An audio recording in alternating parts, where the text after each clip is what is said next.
नमस्कार दोस्तों, जय मां विंध्यवासिनी। उपस्थित हूँ मैं आज ज्योतिष से महत्वपूर्ण जानकारी लेकर के।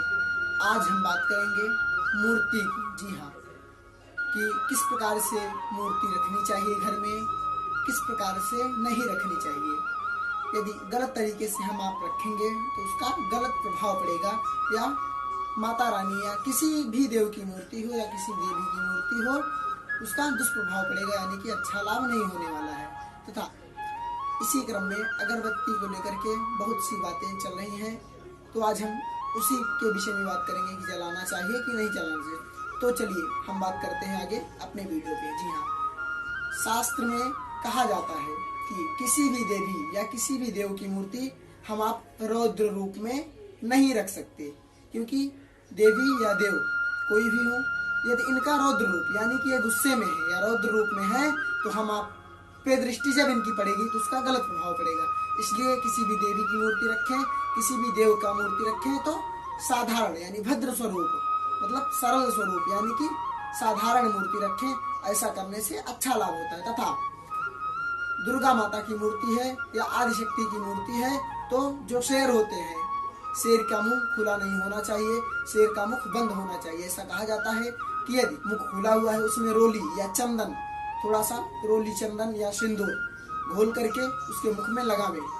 ऐसा करने से अच्छा लाभ मिलेगा। यानी कि यदि पहले से जो मूर्तियां हैं उसमें ऐसा करना है, यदि नहीं हम आप लेके आते हैं, भगवान को स्थापित करते हैं, तो इन सब बातों का विशेष ध्यान दें। जी हाँ, तो इसी क्रम में हम बात करते हैं अगरबत्ती की। जी हाँ, अगरबत्ती क्यों नहीं जलाना चाहिए। हमारी सनातन धर्म में, हिंदू धर्म में अगरबत्ती जलाने का विधान नहीं है। धूप बत्ती जलाएं, अगरबत्ती इसलिए नहीं जलाया जाता क्योंकि उसमें बांस होता है। बांस का सीधा वंश कहा जाता है। जी हाँ, वंश।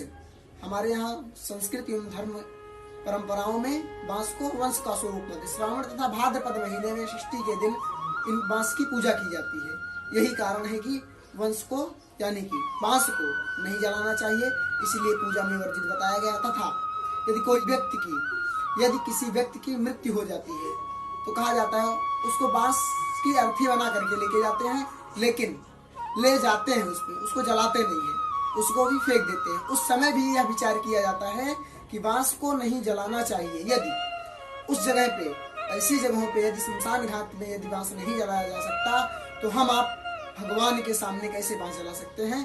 तथा उसी क्रम में बांस यज्ञ मंडप में प्रयोग होता है, लेकिन यज्ञ मंडप में यज्ञ की शोभा बढ़ाने के लिए, यज्ञ का सहयोग के लिए बांस का प्रयोग किया जाता है, लेकिन वहाँ जलाया नहीं जाता है। तो साफ साफ कहने का साधारण अर्थ यही है कि बांस को वंश से मानते हैं, जलाना नहीं चाहिए। तथा देवी और देवताओं को धूप दिखाएं।